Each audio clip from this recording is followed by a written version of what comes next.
प्रभु, एक बड़ा प्रश्न आ रहा है मन में कि अभी आपने कह रहे थे कि प्रभु जैसे रामलीला का मंचन होता है, ये सब लीला हुई, तो जब ये सारा संसार कुछ नहीं था तब क्या था और ये सृष्टि बनी कैसे है, इसके बारे में जानने की बड़ी इच्छा है। सुखदेव बाबा ने कहा तो सुनो, जिस समय कुछ नहीं था सिर्फ प्रभु ही प्रभु थे। महाराज प्रभु थे तो कर क्या रहे थे? कुछ नहीं, अपने में ही मगन थे और सिर्फ प्रभु थे। प्रभु ने चिंतन किया और सृष्टि का वर्णन, सृष्टि बनाई। तो कैसे बनी सृष्टि? अरे कोई चीज बनाई जाएगी तो कुछ उसके लिए मटेरियल तो होगा, कच्चा माल होगा, तब तो बना। जैसे घड़ा होता है तो कुम्हार है और दूसरी मिट्टी है, मिट्टी से कुम्हार ने घड़ा बना दिया, उसी से कटोरी बना दी, अन्न बर्तन बना दिए, चिलम बना दी, सुराही बना दी, हैं सभी मिट्टी के, लेकिन अनेक अनेक बना दिए। तो बनाने वाला कुम्हार है और बनने वाली मिट्टी है। तो प्रभु ये जैसे मिट्टी से अरे विभिन्न आभूषण देखे हैं, ये हार है, ये मंगलसूत्र है, ये चूड़े हैं, ये चूड़ियां हैं, ये कर्णफूल हैं, बने तो सोने से हैं लेकिन बनाने वाला सुनार है। तो प्रभु ऐसे ही इस सृष्टि में जब प्रभु थे तो फिर किस मटेरियल से संसार बना दिया? सुखदेव बाबा कहते हैं जब कुछ था ही नहीं तो किससे बनाते? तो बना कैसे? तो देखो कुछ था नहीं तो प्रभु खुद ही बन गए, कोई मटेरियल नहीं, खुद ही बने।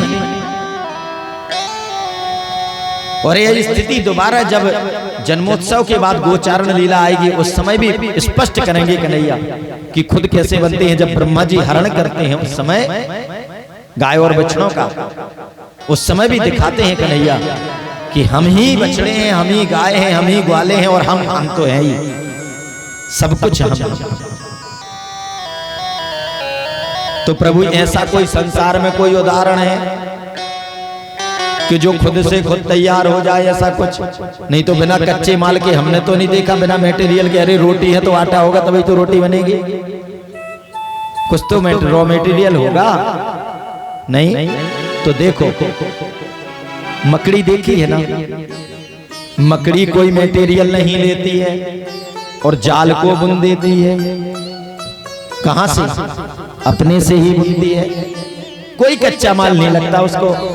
तो जैसे मकड़ी खुद से, ये उदाहरण दिया प्रभु ने कि देखो बिना मटेरियल के भी तैयारी होती है तो मकड़ी करती है, और वही ये सारा जाल प्रभु ने पूरा बुना अपने से। तो कहते हैं कि श्री नारायण के नाभि कमल से ब्रह्मा जी प्रकट हुए और महाराज ब्रह्मा जी ने संकल्प किया कि सृष्टि का निर्माण किया जाए।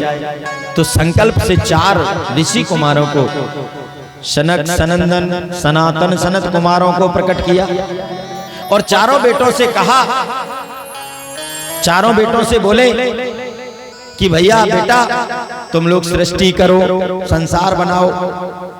चारों बेटों ने मना कर दिया, पिताजी हम नहीं मन संसार में पड़ने वाले जंजाल में, हम तो भजन ही करेंगे भगवान का। जो संसार सारा सार तो जीवन का यही है, वो जानते हैं। तो ऋषि कुमारों ने मना कर दिया और जब पिता की बात नहीं मानी तो महाराज ब्रह्मा जी की भक्ति टेढ़ी हुई। अरे बताओ, मेरे लड़के होकर के मेरी बात नहीं मानते हो, और 4 के 4 हो, एक तो कम से कम शादी कर ले। पितामह हम नहीं करेंगे। तो जैसे ही भक्ति से क्रोधित हुए कि महाराज भक्ति से भगवान रुद्र जी प्रकट हो गए। बोलिए देवाधिदेव महादेव भगवान की जय हो।